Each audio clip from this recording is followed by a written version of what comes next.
Thank you for allowing us into your homes for this 12th edition of Season 5 of Esoteric Science Roundtable. And I would like to thank my guest, Dr. Elizabeth Carman, for coming on. And she's going to help us discuss a few of the topics that are contained in this lovely book that she and her husband, Dr. J. Carman, Dr. Neil J. Carman, have co-authored together. And we have a graphic as well that we'll go to here in a second that has a better image of the cover of the book, and we'll discuss that a bit as well. There are a lot of wonderful stories that you have included in this book to help build the case for the soul's travels from lifetime to lifetime.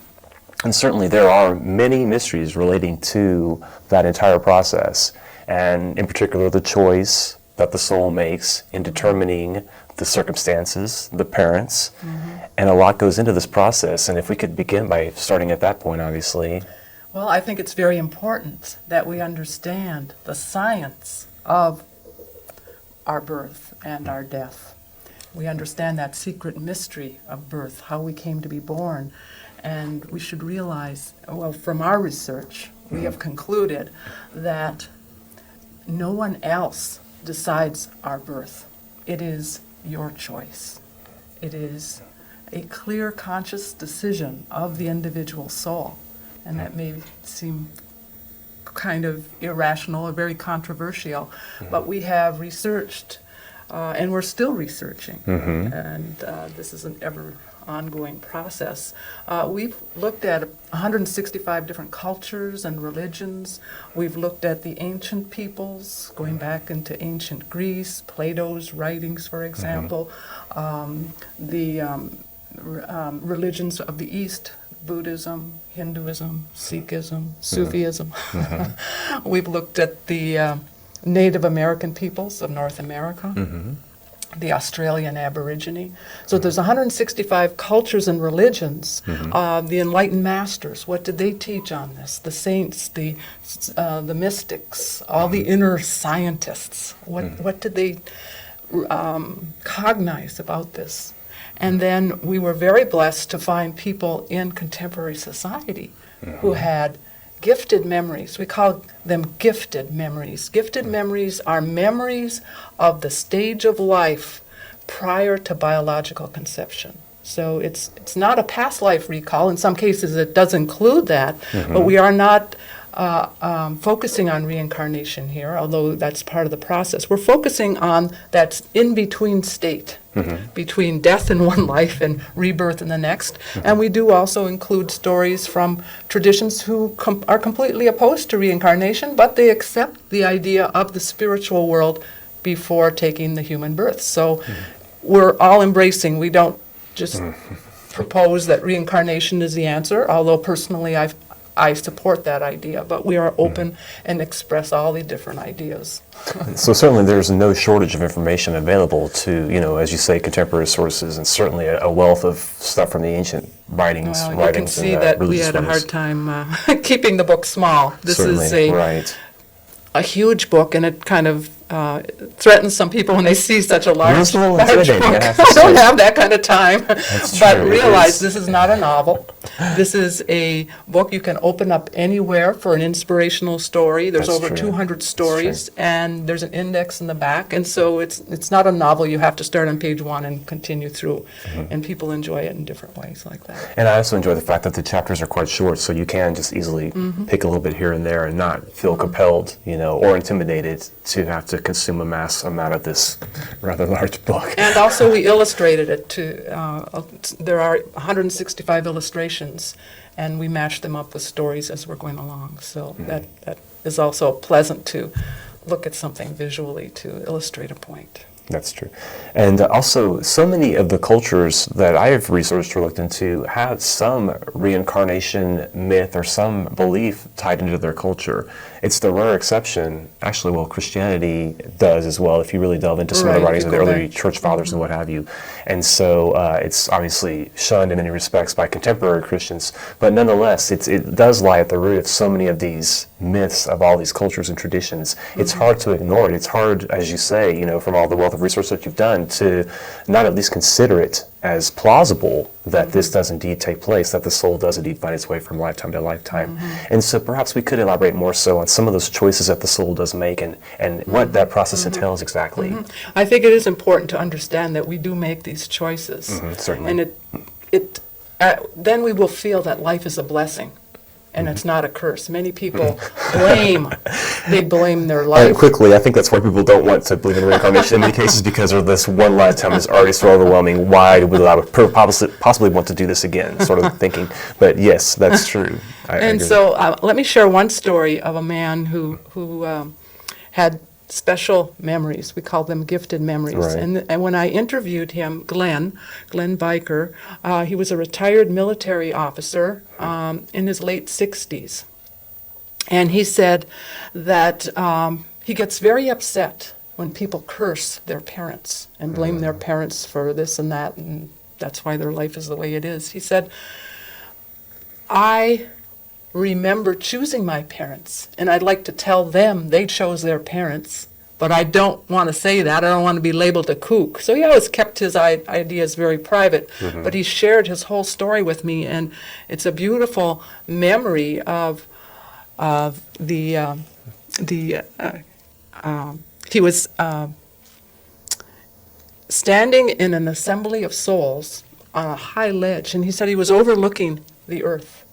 And he could hear conversations going on around him. And everyone had a guide. And he had a guide helping him, and someone else next to him had a guide. And he could tell which were the guides and which were the souls by the way they were dressed and the maturity and so forth. And each guide was talking to the soul about having a human experience. And his guide gave him a choice of 3 sets of parents.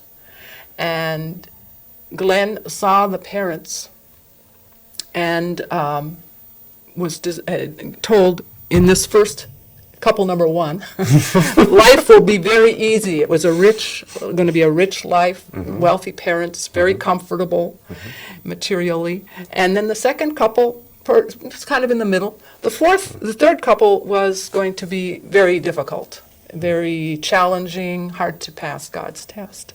And Glenn said, well, I want to choose the third couple. And the guide said, are you sure that's what you want? Think about this again. He says, no. He said, won't my spiritual reward be greater if I choose this one? And the guide says, well, yes, that's correct. But that doesn't mean it's going to be easy. It's going to be very, very difficult. And so they continued back and forth, and Glenn was very insistent, that's what I want.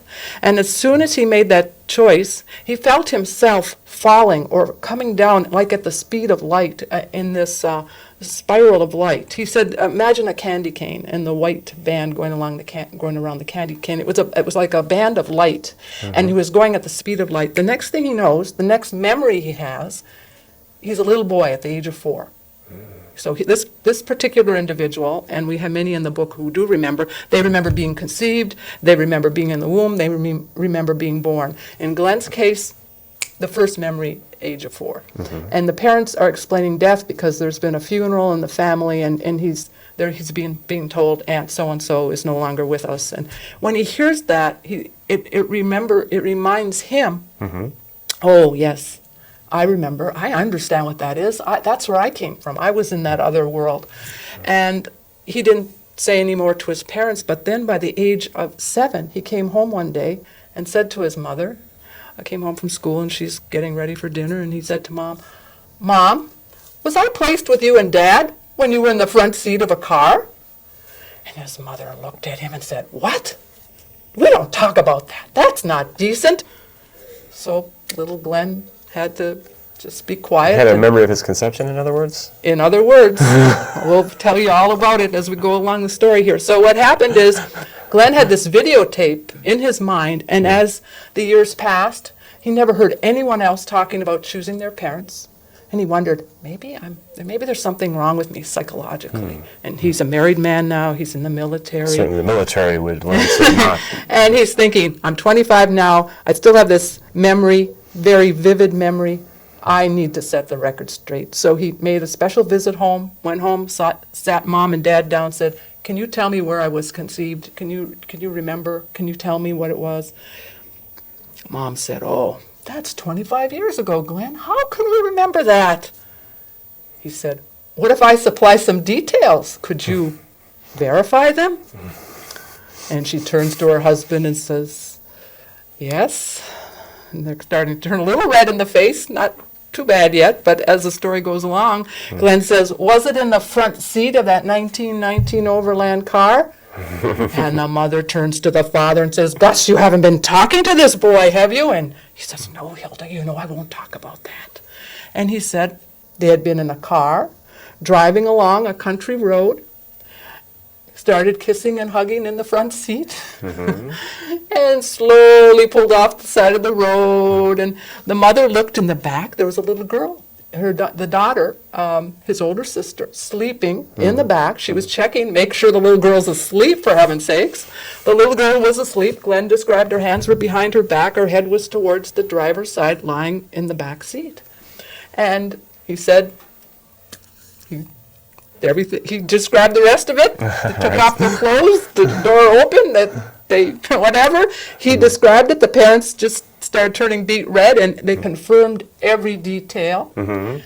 And they never spoke about it again for the rest of their lives. This was a very conservative German couple, and they never kissed in front of their children or talked about sex or let the children have any conversations about anything like that. So anyway, Glenn chose the most difficult path, and that's the point we're making here. Why would somebody choose that most difficult path? And he felt that he was going to grow spiritually from all the challenges, and we can let the listeners or the viewers read the rest of the story, but there are many challenges in Glenn's life. Deaths of two wives, children dying at a young age, and a lot of challenges in the military, near-death type experiences. Also, he had cancer surgery about 9 times and a near-death experience. So it just goes on and on. You could write a book about Glenn's life. But he maintained a sense of humor. He said, the eraser didn't work on me like it worked on other people. He remembered the whole, that he had chosen this difficult path, and he maintained a sense of humor and appreciated life as a blessing. And so we can also speak about, in some cases, the parents making a decision as well, or influencing the birth, and the influencing rather of which soul would come through, praying perhaps, or some of the more devotional, this is I guess more so in the East, where there's a real devotional, and there's an understanding, first of all, of reincarnation and the possibility that this could take place, and then so the devotion towards a particular god or avatar will take place, and then that avatar will choose the parents as a birth opportunity. Right. There's definitely a science to conception. We shouldn't just approach it haphazardly, like some couples might go out and have some drinks and then come home and have intercourse. I've often wondered about that, actually, as far as, the circumstances that go into the conception, Like attracts like. So you want to set up a very high vibration. Certainly. And but not everyone would, obviously. No, but you're going to get what you deserve or what you attract. And people then wonder, well, why are my children such a problem? Well, that moment of conception is very significant. And of course, the whole pregnancy is significant. Certainly. And we can think about women that would play, for instance, classical music and put the headphones close to their stomach and, on the simpler level. But then the thought that's influencing my understanding is that the mother's thoughts and the father, to a lesser degree, can influence perhaps the physical features of the baby and things of that nature. Now, certainly that's not necessarily a soul attribute, but it goes to show the influence of the mother that the mother in particular has on the developing child. I haven't researched that particular aspect, and what you're talking about here is more the conception, so that would come later in future. Okay, and so that would come later in different in the later series in the book. But I haven't done that personal research, but I feel that is possible, that we can have more control over these things, that we don't have to leave things up to accident. And certainly, as you said, the life circumstances, not just the choice of the parents, but the economic circumstances, the ability to attend university perhaps, and all these other things that would lend to that child having some spiritual growth by virtue of that choice. And I always thought that was fascinating as well. But I do want to remind people that I think that a child conceived in love, in a virtuous manner, in the most wholesome manner possible for that act, you're going to merit, will merit and will reap benefits from that, conceiving a child under those circumstances. I think those children that are, quickly conceived or conceived under these varying odd circumstances, and then also the parents not wanting the child, once they realize that they're having a child, and they're like, I don't even want this thing in me, kind of mentality, that crops up once in a while too, and so again, all these things certainly must factor into at a certain level. Well, a lot of the women that I interviewed were very sensitive and aware of that world that's beyond the five senses, and were in a communication with the future child. And I could relate one of those stories. Sure, please do. It's called Thousands of Soul Bubbles. And what happened there is a mother, she already had 2 children. She and her husband were absolutely certain, this is it. This is all the children we want to bring into this world. And she went on a special retreat where she was meditating with a large group of other women, maybe several hundred, in this huge assembly hall. And over a period of a few days, she started to have awareness of little voices saying, have another baby, have another baby. And then it grew from hearing to seeing, and she had visions of these beautiful soul bubbles, pearlescent sheen on these bubbles, and little cherub faces, curly hair and pink cheeks and blue eyes, and they were all saying, have another baby, have another baby. You'd make such a wonderful mother. We want you, we want you. She said, no, it's too hard on my body. I've had enough. Go to another woman. There's another one over there. Try her. No, not me. And that kept going on. Every time she went to do this group meditation, these experiences were coming up, and even when she opened her eyes, she saw thousands of soul bubbles all over the room. It was completely overwhelming, and for 5 days she just kept saying, no, try someone else. I'm not going to do it. I'm not going to do it. Finally, they said, okay, we're going away. You can't have us. And they started to fade away. And she said, oh, no, I'll have one. She said it was the greatest sales technique. They were just pulling at her heart. And so she and her husband, actually, just before she had made that commitment, yes, I'll take one, she and her husband were having dinner that night, the night before, and he said, I'm thinking maybe we should have another child. And so just out of the blue, he brought up the idea, but she feels somebody was also communicating with him. Yeah. And then a year later, she said it took a year for us to make him. And when that little boy was born, he looked just like the little cherub faces in those beautiful bubbles. So that was a lovely story of being aware and welcoming that, yes, I will be a mother, and being aware of the whole process rather than, whoops, I got pregnant. Sure. And maybe you didn't want to get pregnant.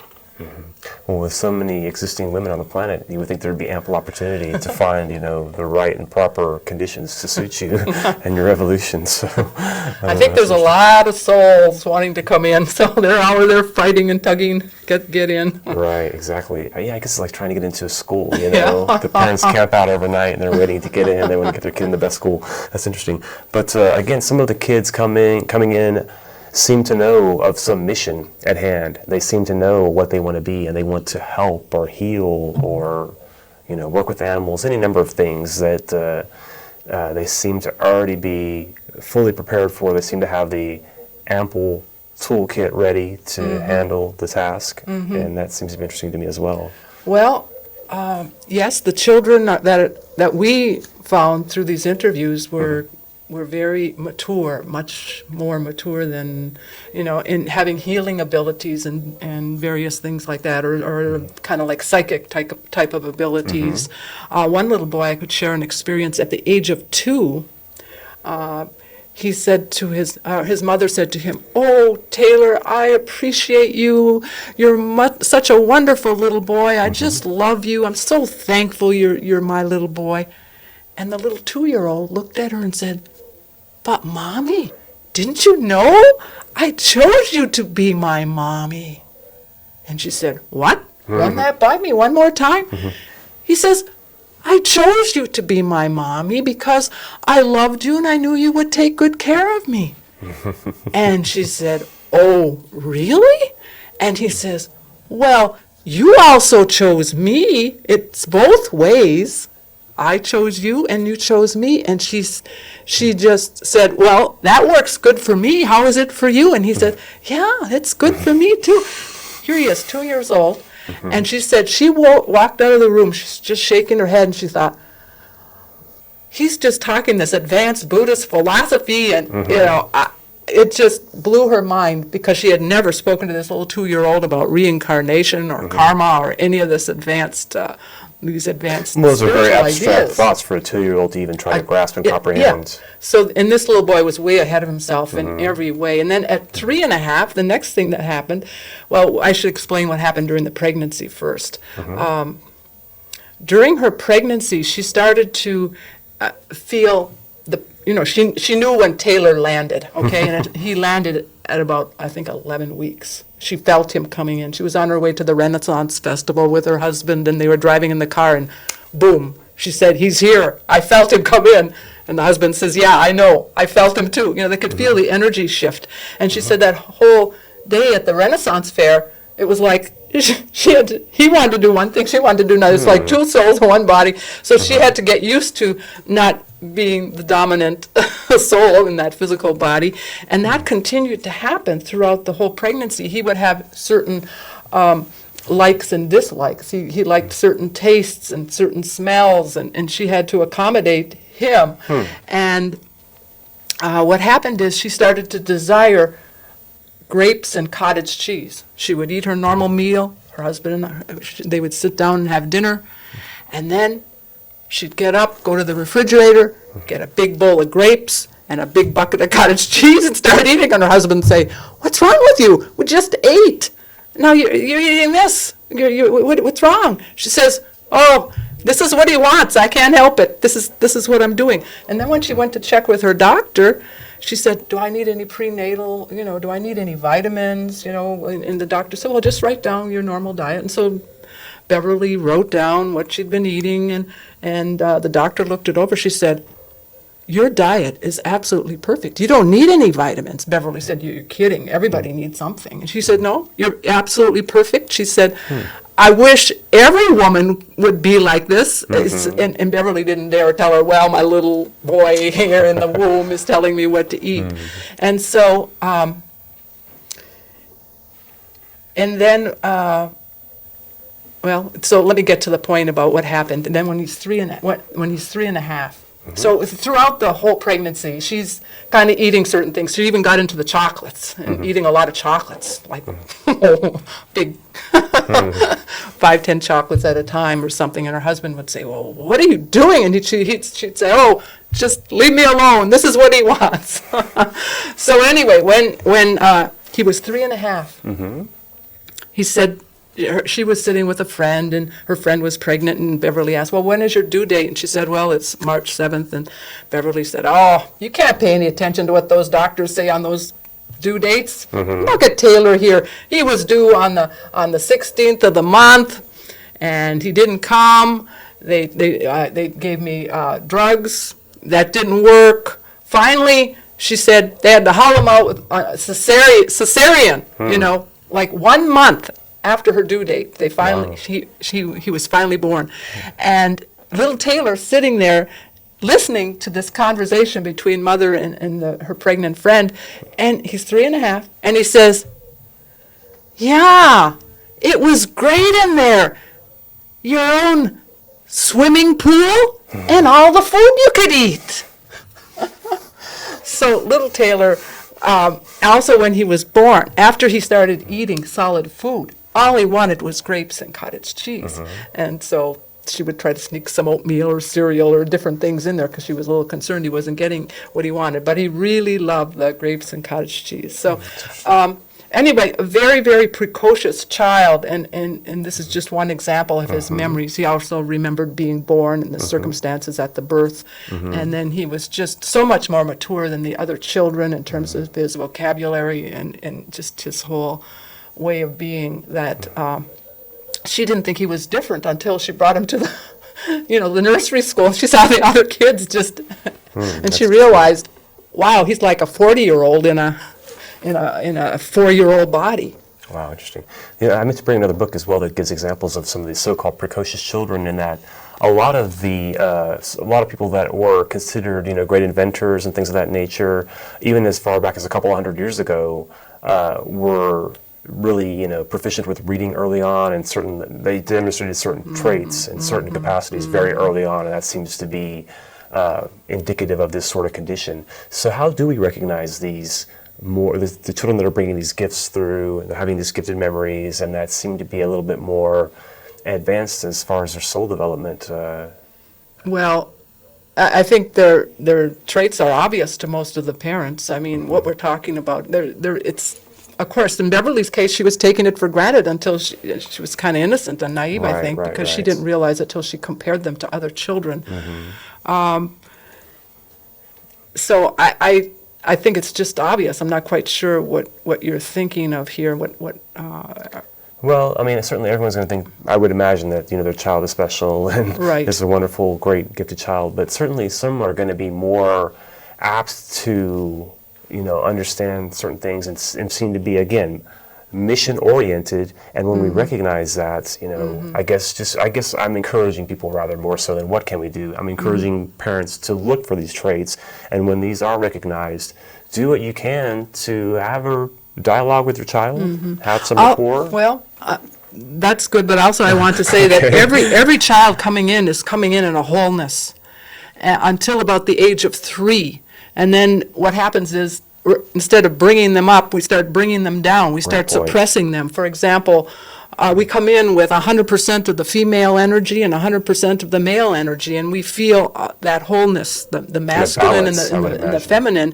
And then what starts happening, if we're a little boy, we're not allowed to play with the little dolls, or if we're a little girl, we're not allowed to play with the trucks or do the kind of things that boys would do, or the little boy is told, he shouldn't cry like a little girl. So we start suppressing, or suppressing using the left hand.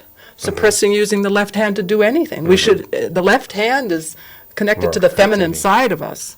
And so we're suppressing that in both of the sexes.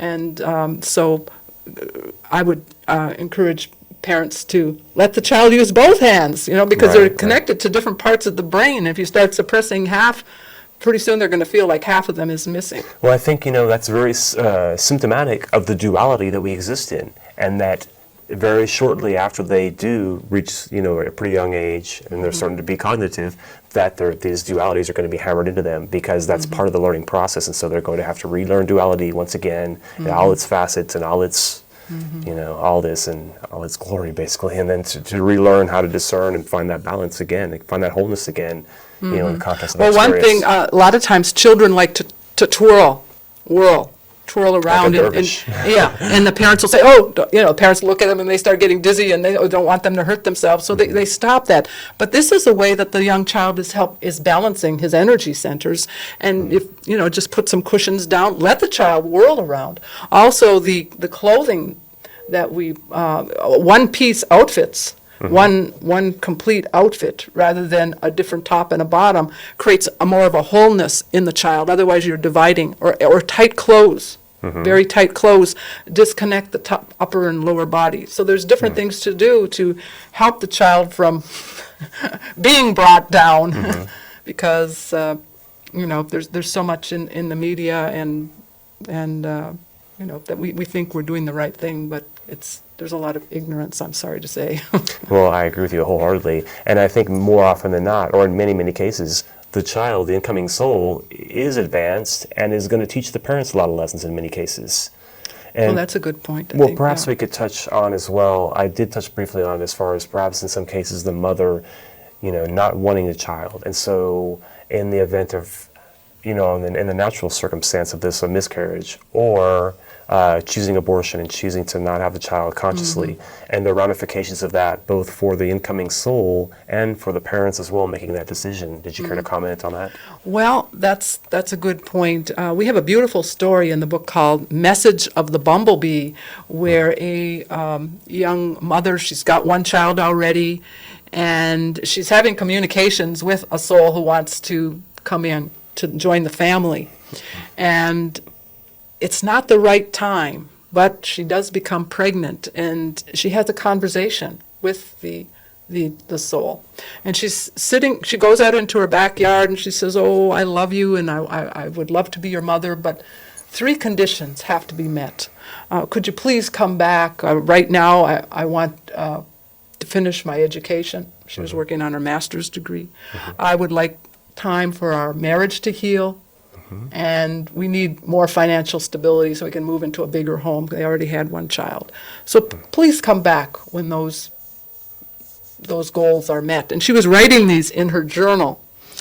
And she was just sitting in the backyard comfortably, sort of in a meditative state. And she felt she was communicating with the soul. She felt an intense connection. And then she put her pen down and just sat there. And all of a sudden, a bumblebee came. And she said, literally walked up and down each of the 3 wishes that she had written in her journal. She said she was just awestruck. And then what happened is the next day, her period started. Wow, Her interesting. period started. A year later, when all those conditions were met, she became pregnant, and she felt that same soul had returned. She felt the same, she's now had like 5 or 6 children, and each pregnancy is different, and she's sensitive to the souls. She said she could, it felt like the same soul as the previous year. And also when that little girl was born, when she started going to school, or even before that, she was always like a year ahead of herself. As if should have been born the previous year, and she was just more advanced in every way in school and in her social activities. This image that we're showing is the Jacob's Ladder image. Did you care to elaborate Beautiful. on that concept? Yes, I love the Jacob's Ladder. We read about this story in the Bible, and we wonder what really happened. Jacob fell asleep in the desert. He put his head on a rock, and then he has this dream, and it's described as this ladder that went from the middle of the earth up to the heavens, and the Lord was up at the top, some divine being up at the top, and the ladder had angels walking up and angels coming down. And our interpretation of this image is that Jacob was seeing the highway between heaven and earth. There's traffic going both directions.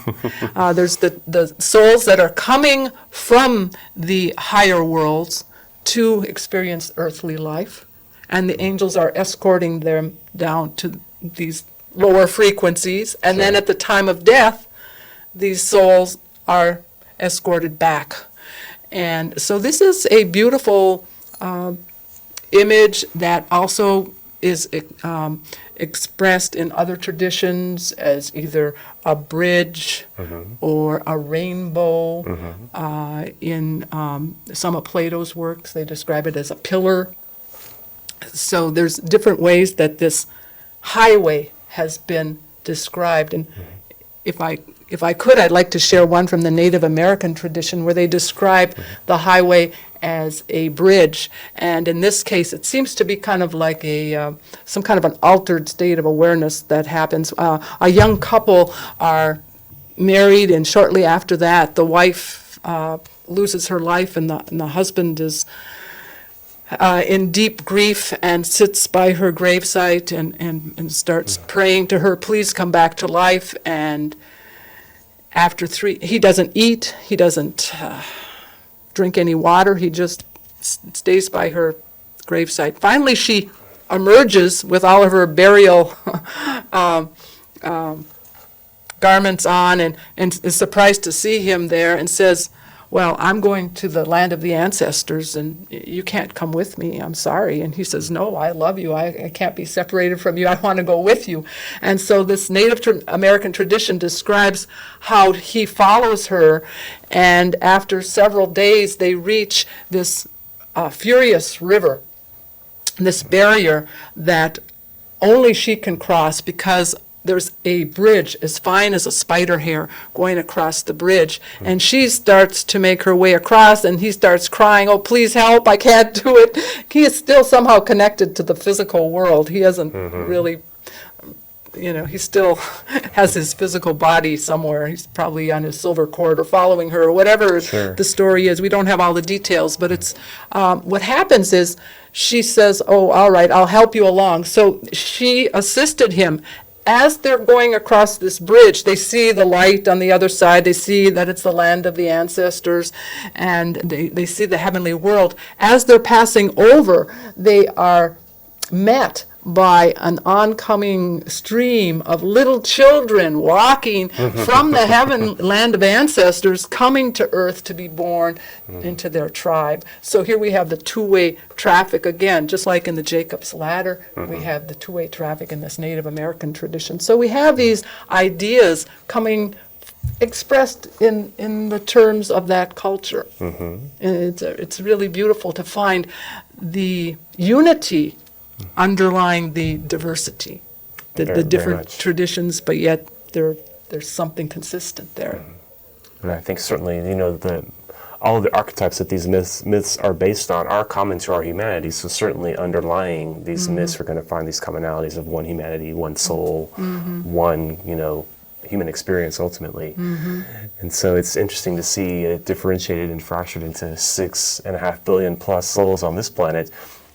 Another thing, there's a lot of writing and talk discussing soul experience on other planes, other planets, where they're not even getting an Earth experience per se, or perhaps they're getting some kind of a compartmentalized Earth experience, but it's at some other frequency, and that seems to be part and parcel of this whole process as well. Well, we chose not to go into that area. We had enough to deal with the earthly experience. We'd have the volumes another 10 inches thick. But one lady who did remember many, many lifetimes, many lifetimes on Earth with the in-between stage. And she's the only one that I interviewed who did tell me, and I didn't put it in the book because it was just too far out, but she recalled her experience in other worlds, in other kinds of physical bodies. And it was, I said, that's very interesting, but it's going to be too much for the book. It's enough for people to swallow all of this. Great point indeed, yes. So we'll have to save that for future research. Right, I just wanted to see if perhaps you'd heard But that. the universe is infinite. It's infinite. To think that it's just happening here on this planet and this is the only place is being a little, what do you call it, egocentric? Or conceited or just ignorant. I can think of a few other proper terms there. I do want to get to just mentioning briefly an event. You are familiar with an individual that's going to be making an appearance sometime soon, and that would you care to? Okay, I'd like to. Yes.